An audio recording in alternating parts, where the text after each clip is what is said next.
గత కొద్ది రోజులుగా నా కుటుంబ సభ్యుల పేర్లను ప్రస్తావిస్తూ ఒక భూ వ్యవహారానికి సంబంధించి అనేక వార్తలు ప్రచారాలు జరుగుతున్నాయి. ఈ నేపథ్యంలో ప్రజలకు వాస్తవ పరిస్థితులను తెలియజేయడం నా బాధ్యతగా భావించి మీ ముందుకు వచ్చాను.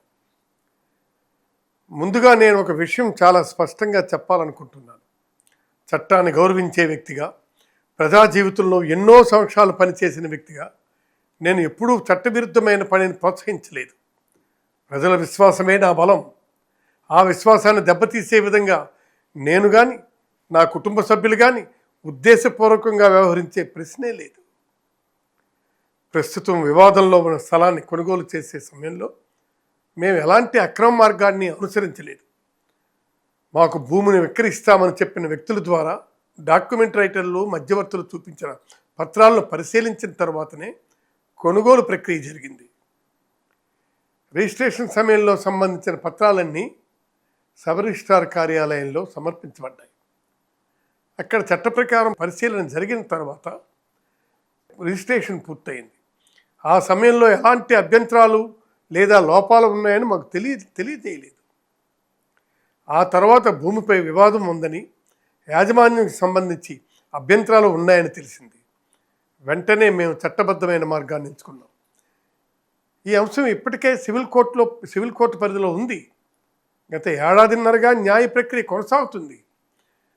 మేము న్యాయ వ్యవస్థను ఆశ్రయించాం. చట్టంపై పూర్తి విశ్వాసంతో ముందుకు వెళ్తున్నాం.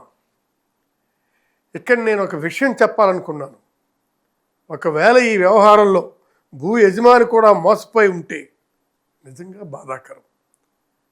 అదే సమయంలో మేము కూడా చట్టబద్ధమైన ప్రక్రియ ద్వారా డబ్బు చెల్లించి కొనుగోలు చేసిన వ్యక్తులము. అందువల్ల ఈ వివాదంలో మేము కూడా బాధితులమేనని మా అభిప్రాయం. సివిల్ కోర్టులో ఇప్పటికే విచారణ జరుగుతున్న సమయంలో ఇప్పుడు క్రిమినల్ కేసు నమోదు కావడం మాకు ఆశ్చర్యం కలిగించింది. ఈ అంశంపై మా న్యాయవాదులు చట్టపరంగా తమ వాదనలు వినిపిస్తారు. న్యాయస్థానమే వాస్తవాలు నిర్ధారిస్తుంది. ఈ కేసుల గురించి ఎలాంటి దర్యాప్తు జరిగినా మేము పూర్తిగా సహకరిస్తాం. చట్టం ముందు హాజరవుతాం. అవసరమైన ప్రతి పత్రాన్ని సమర్పిస్తాం. నిజం ఎప్పటికైనా బట్టబయలవుతుంది, బయటపడుతుంది. నమ్మకం మాకుంది. రాజకీయ జీవితంలో నేను ఎన్నో ఒడిదుడుకులు చూశాను, విమర్శలు కూడా ఎదుర్కొన్నాను. కానీ వ్యక్తిగతంగా ఎవరికి అన్యాయం చేయాలనే ఆలోచన నాకు ఎప్పుడూ లేదు. ఆ ఆలోచనే రాదు. ప్రజలు నన్ను ఎన్నో సంవత్సరాలు ఆదరించారు. ఆ విశ్వాసాన్ని నిలబెట్టుకోవడమే నా లక్ష్యం. ఈ సందర్భంగా మీడియా మిత్రులకు ఒక విజ్ఞప్తి చేస్తున్నాను. కేసు కోర్టు పరిధిలో ఉన్నందున దర్యాప్తు పూర్తి కాకముందే ఎలాంటి నిర్ణయాలకు రావద్దు. అన్ని కోణాలను ప్రజల ముందుకు తీసుకురావాలని కోరుతున్నాను. నేను చివరిగా ప్రజలకు ఒక్కటే చెప్పాలనుకుంటున్నాను. నాకు భారత రాజ్యాంగంపై, న్యాయ వ్యవస్థపై పూర్తి నమ్మకం ఉంది. నిజం మా వైపు అంటే న్యాయం తప్పకుండా జరుగుతుంది.